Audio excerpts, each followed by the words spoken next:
Commander Jiwan walked slowly across the metal floor of her research ship. The ship was called Eternal Dawn, and it was the biggest research vessel in the Galactic Council fleet.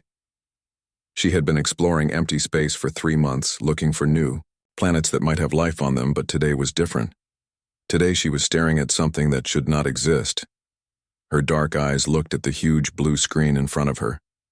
The screen showed a planet that glowed blue and green like a beautiful jewel floating in the darkness of space. This planet was supposed to be empty space according to all the maps and records she had studied. The Galactic Council had marked this area as dead zone for over 300 years. De Yunwu ran his hands through his gray hair as he looked at the numbers on his computer screen. He was the ship scientist who studied alien life forms, and he could not believe what his machines were telling him. The signals coming from this mystery planet were not just showing that life existed there. They were showing that smart creatures lived on this world, and they had built cities and roads and flying machines. The planet had a yellow sun just like many other worlds that had life on them. But what made this place special was how fast everything was moving. The energy readings showed that the creatures on this world were using electricity and radio waves, and even atomic power. These were things that usually took millions of years for any species to develop. Captain Minho sat in his big chair on the bridge of the ship and listened as Commander Jiwan told him about what they had found. His face showed surprise and worry at the same time. In all his years of space travel, he had never heard of a whole planet full of smart creatures that nobody knew about. "We need to tell the council about this right away," Jiwan said to the captain. But even as she spoke the words, she felt something was wrong in her stomach. How could an entire world, full of smart creatures, stay hidden for so long? How could the council censors miss something this big and important? The team of scientists worked day and night to learn more about this mystery world. They found out that the creatures who lived there called their planet Earth. They had divided their world into different countries, and they spoke many different languages, but somehow they could still talk to each other and work together. Dr. Suman was the plant scientist on the ship, and she spent hours looking at the air around the mystery planet. Her machines told her that Earth had more different kinds of life than any world she had ever studied. The air was clean and full of oxygen. The oceans were blue and clear. The land was green with plants and forests that stretched for thousands of miles. What amazed her most was that the smart creatures on Earth had learned how to use their world without destroying it. Most species that developed fast technology would pollute their air and water and kill off other life forms. But these humans, as they called themselves, had somehow kept their world beautiful and healthy, while still building amazing things. The language expert on the ship was named Dong Min, and he worked hard to understand the sounds and words that came from Earth. The humans sent signals into space all the time. They used these signals to talk to each other across their planet, and sometimes they sent messages hoping that someone in the stars might hear them. When Dongmin finally learned how to understand their language, he discovered something that made his hands shake with excitement. The humans had stories and books that talked about visitors from the stars. They had pictures carved in stone that showed strange flying objects in their sky. They had legends passed down from their grandparents about gods who came from the heavens. The most shocking thing was that some of their technology seemed too advanced for how young their civilization was. They had computers and rockets and satellites that should have taken them much longer to invent. It was as if someone had been helping them learn and grow faster than they should have been able to do on their own. Commander Jiwan called all her scientists together in the main meeting room of the ship. The room was quiet except for the soft humming of the ship engines. Everyone looked tired because they had been working without rest for many days. But their eyes were bright with the excitement of discovery. "Friends," she said, looking at each person in the room, "we have found something that will change everything we know about the galaxy. These humans on Earth are not just another species learning to use tools. They are something completely new and different." Dr. Hyunwoo stood up and showed everyone the pictures his machines had taken of Earth cities. The cities were full of tall buildings made of glass and metal. Lights twinkled like stars covering the dark parts of the planet. Roads connected every part of their world like veins carrying blood through a body. "But look at this," he said, pointing to new pictures. "These are not just cities. These are works of art. The humans build things that are beautiful just because they want them to be beautiful." They create music and paintings and stories not because they need them to survive, but because making beautiful things makes them happy. Dr. Suman added her own discoveries. The humans have learned to grow food in ways that help their planet, instead of hurting it. They plant trees to clean their air. They protect animals that they do not even eat. They seem to understand that they are part of their world, not masters of it. Dongmin spoke last, and his words made everyone in the room feel cold with fear. I have been listening to their communications for weeks, he said.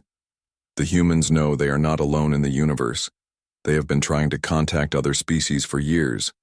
They send messages into space every day hoping someone will answer them. The room became very quiet as everyone understood what this meant. The Galactic Council had rules about contacting new species. They were supposed to wait until the new species was ready. Usually this took thousands of years. But these humans were already looking for them. Commander Jiwon felt her heart beating fast as she realized the truth. The Council had not missed Earth by accident. They had been hiding it on purpose. Someone at the highest levels of the government had decided to keep the humans secret from the rest of the galaxy. But why would they do such a thing? She looked around the room at her team of scientists and saw the same question in all their eyes. What were they going to do with this information? If they reported it to the Council, would the humans be welcomed into galactic society? Or would something terrible happen to them? The discovery of Earth was supposed to be the greatest moment of their careers. Instead, it felt like they had uncovered a dangerous secret that could change the fate of both humanity and the galaxy forever. Admiral Young-ho sat alone in his private room on the capital world of Nexus Prime, reading the secret message that Commander Jiwon had sent him. His hands were shaking as he looked at the pictures and data about the hidden planet called Earth. The information in front of him was dangerous enough to start a war between different species or maybe end the Galactic Council forever. The Admiral had served the Council for 40 years, and he thought he knew all their secrets. But this was something completely new. He opened his personal computer and started searching through the old Council records looking for any mention of Earth or the solar system where it was located. What he found made his blood feel cold. Deep in the secret files that only the highest-ranking officers could see, there were reports about Earth that went back 400 years. The first explorers had found the planet during the early days when the Council was expanding across the galaxy. They had written excited reports about a world full of life with smart creatures who were just beginning to use simple tools. Then suddenly all the reports stopped. The planet had been marked as dead and empty. The whole solar system had been declared off-limits to all Council ships. No explanation was given for why such a promising world had been abandoned. The Admiral realized that someone with great power had ordered Earth to be erased from official history. Science Minister Borum noticed that Admiral Young-ho was acting strange during the Council meetings. She had worked with him for many years, and she could tell when something was bothering him. When she asked him what was wrong, he made a decision that would change both their lives. He showed her the secret files. About Earth. Borum was one of the smartest scientists in the galaxy, and she had spent her whole life searching for truth and knowledge. When she saw the evidence about the hidden human civilization, she felt angry and betrayed. Her own government had been lying to her and to everyone else about the greatest discovery in galactic history. Together, the Admiral and the Science Minister began to dig deeper into the secret archives. They had to be very careful because they knew that someone was watching all their activities. They used special codes and met in private places where no one could hear them talk. What they discovered was worse than they had imagined. The Council had not just hidden Earth from everyone, they had been secretly visiting the planet for hundreds of years. Council agents had been going to Earth in invisible ships and watching the humans develop. They had even been helping the humans learn new technologies without the humans knowing about it. The reason for all this secrecy became clear when they found the psychological reports that Council scientists had written about humans. The reports said that humans were different from every other species the Council had ever met. They were curious, like the Hultarian explorers, but they were also tough fighters like the Kronos warriors. They could create beautiful art like the peaceful Melodian people, but they could also be fierce in battle when they needed to protect themselves. What scared the Council leaders most was that humans could bring different groups together and make them work as one team. Most species in the galaxy had trouble getting along with other species because they thought in different ways and wanted different things, but humans somehow managed to unite many different kinds of people under one common goal. Dr. Yunji was a council historian who studied why different species fought wars against each other. When Science Minister Borum brought her into their secret investigation, she provided the final piece of the puzzle that explained everything. Every major war in galactic history had started because species could not understand each other or work together. The different species had different ways of talking, different values about what was important, and different ideas about how much space they needed to live. The Council had learned to keep peace by keeping all the species separate and making sure no one group became too powerful. But humans were different. They had many different races and cultures on their own planet, and somehow they had learned to work together despite their differences. They had many different languages and religions and ways of living, but they could still unite when they faced big problems. The secret files revealed the Council leadership's greatest fear. If humans were allowed to join galactic civilization, they would naturally become leaders. They advanced so fast in technology, and they were so good at bringing different groups together that other species would start following them, instead of following the Council. The cover-up had worked for centuries, but now it was falling apart. Other research teams were starting to ask questions about why certain areas of space were marked as forbidden. Trade ships were reporting strange energy readings from supposedly empty sectors. Some species were demanding to know why the Council needed so many secrets. Most dangerous of all, the humans themselves were advancing so quickly that hiding them was becoming impossible. They had built space stations around their planet. They had sent robot explorers to other planets in their solar system. They were even talking about sending people to live on other worlds. Admiral Young-ho and Science Minister Borum realized that they had to make a choice. They could report what they had found to the Council leadership and hope that the leaders would finally decide to make contact with humans, or they could keep the secret and help maintain the cover-up that had lasted for centuries. But the choice was taken away from them when emergency alarms started ringing throughout the Council headquarters. Reports were coming in from monitoring stations near the restricted zone. Humans had detected something strange in their outer solar system. Their space telescopes had spotted artificial objects that should not have been there. The secret was out. The humans knew they were being watched, and it was only a matter of time. Before they demanded answers, the 400-year cover-up was crumbling and there was no way to put it back together. As Admiral Young-ho sat in the emergency meeting with the highest Council leaders, he realized that everything was about to change. The galaxy had lived under Council control for almost 1,000 years, but the discovery of humanity was going to shake the foundations of their power. The leaders argued about what to do. Some wanted to make contact immediately and apologize for the centuries of secrecy.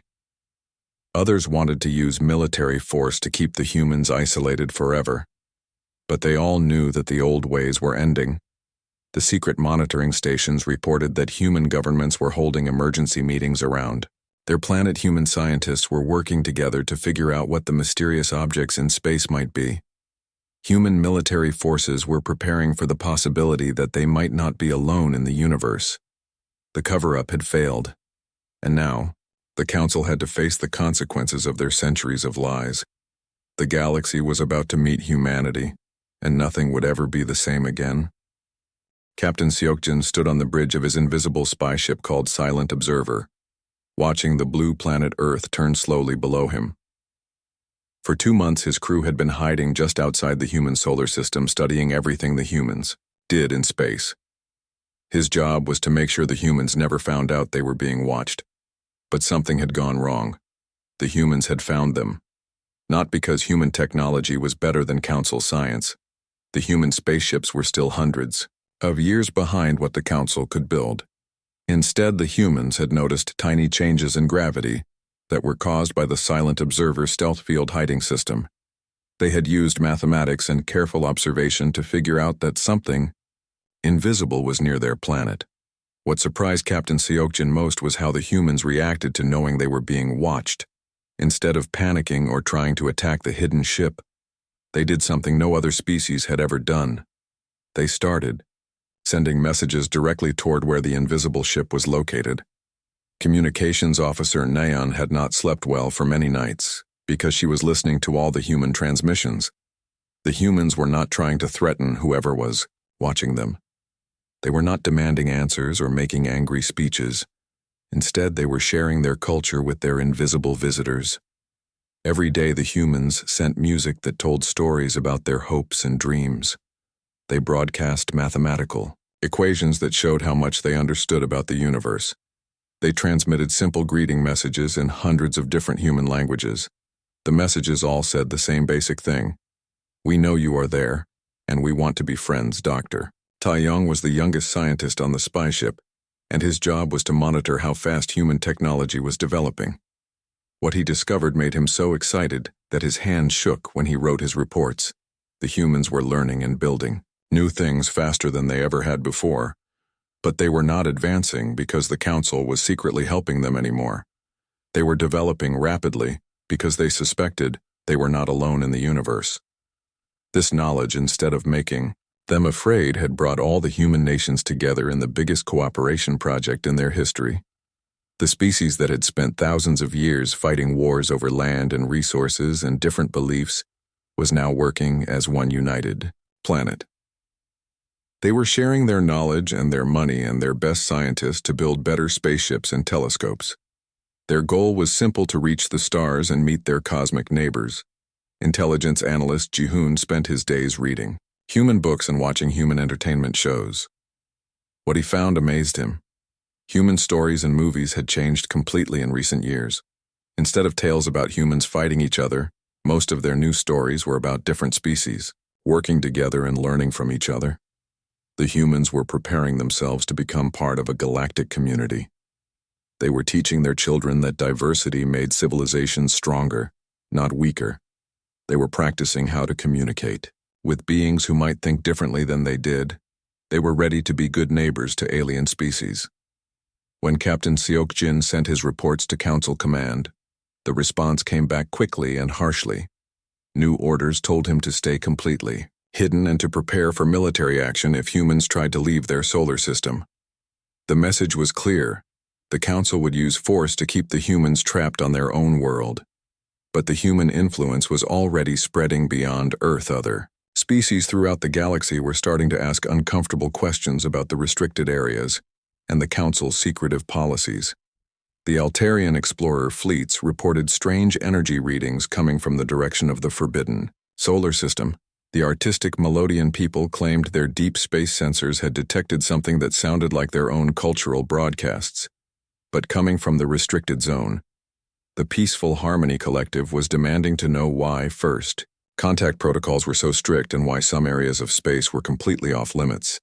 Most importantly, the younger generation of Council citizens from dozens of different species were getting tired of the endless rules and rigid hierarchies that had controlled galactic civilization for thousands of years.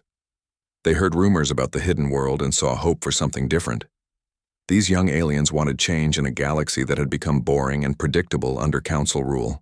They were tired of being told what they could do and where they could go and who they could talk to. The stories about a hidden species that might bring new ideas excited them.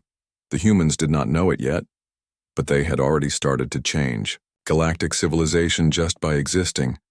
Their influence was spreading through whispers and secret messages, inspiring species across the galaxy to question why the Council needed so many secrets. Dr. Taeyong made another discovery that worried the Council leadership. Human governments had started working together on projects that seemed impossible for such a young species. They were planning to build permanent colonies on other planets in their solar system. They were designing ships that could travel to nearby star systems. The humans were also doing something that no other species had ever attempted. They were preparing detailed plans for what they would do if they met alien civilizations. They had created protocols for peaceful first contact. They had chosen people to serve as ambassadors to other species. They had even started learning how to change their behavior to avoid offending alien cultures. Captain Seok-jin realized that his mission had become impossible. The humans were advancing so quickly and becoming so good at detecting hidden spacecraft that keeping them secret was no longer realistic. They would soon have the technology to leave their solar system and explore nearby stars. The Council's greatest fear was coming true. Humanity was becoming a catalyst for change throughout the galaxy, and they had not even left their home system yet.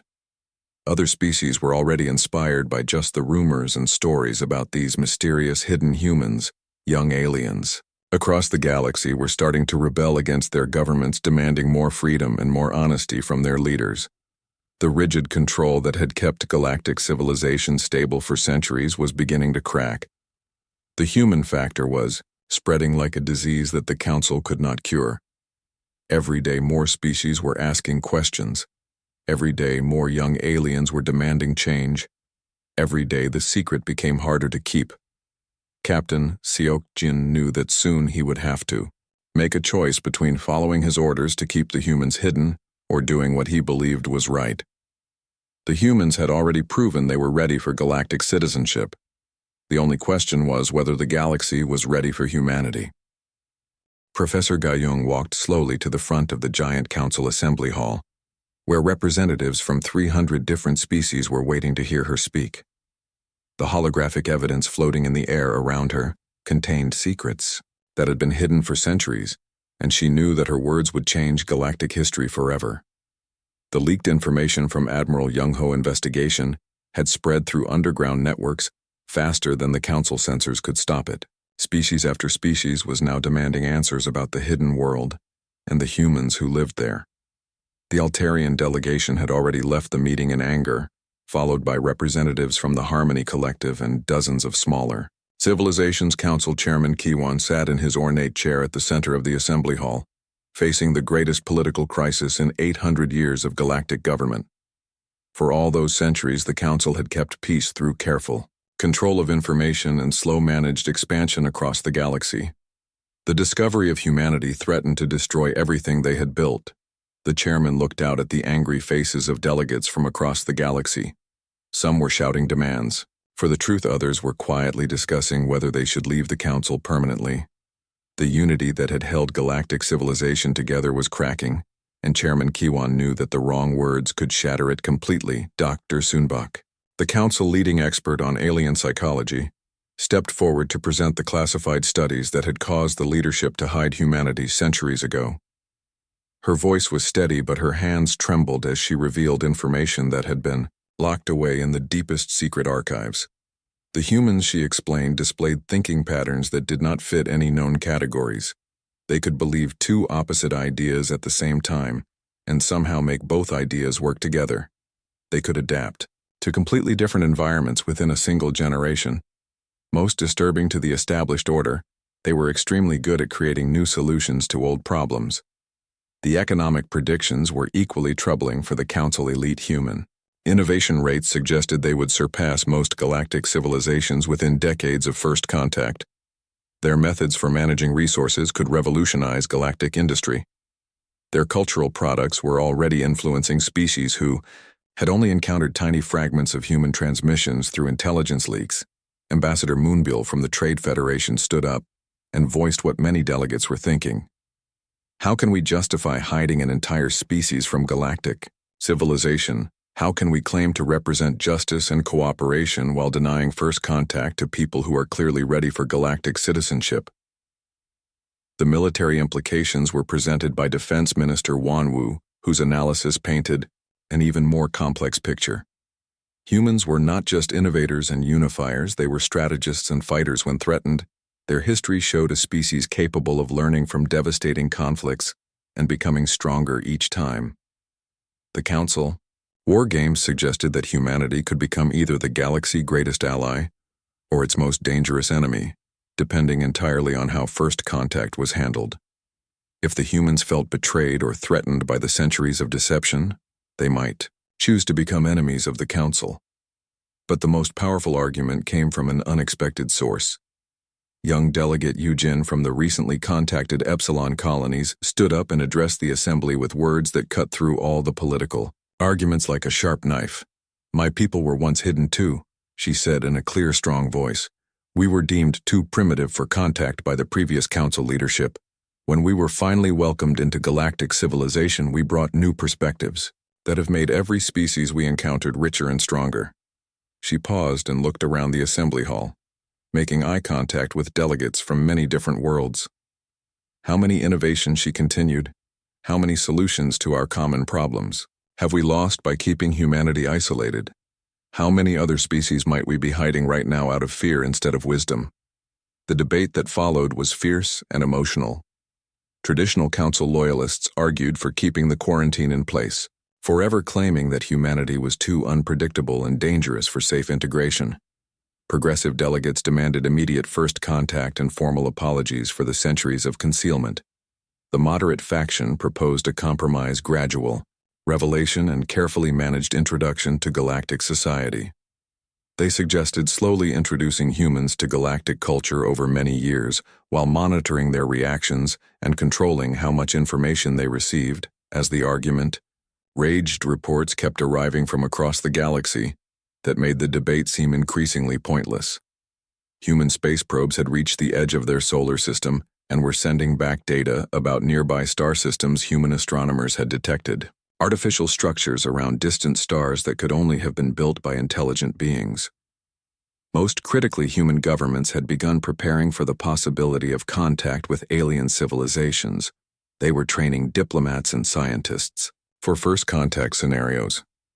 They were developing protocols for peaceful interaction with species that might be very different from themselves. The decision could no longer be delayed. The humans were advancing so rapidly that contact was inevitable, whether the council voted for it or not. After 8 hours of heated debate, Chairman Kaiwan called for the final vote that would determine humanity fate. The assembly hall became completely quiet as delegates made their choices. Every being present knew that the outcome would reshape interstellar civilization forever. Some votes were cast quickly with firm conviction. Others were made slowly with obvious reluctance. The traditional loyalists voted to maintain the quarantine, arguing that humanity was too dangerous to release into galactic society. The progressives voted for immediate contact, claiming that hiding humanity any longer was both impossible and morally wrong. The moderates were split between gradual contact and continued concealment as the votes were counted. Emergency alerts began flooding the council communication networks. Reports were coming in from monitoring stations throughout the galaxy. Human spacecraft had detected the hidden observation posts. Human governments were demanding explanations for the artificial objects in their outer solar system. The final vote count was announced just as the most urgent alert arrived. Chairman Kiwan's face went pale as he read the message. Human leaders had sent a formal communication to the unknown watchers. The message was simple and direct. We know you are there. We are ready to meet you. We hope you come in peace. The quarantine was over.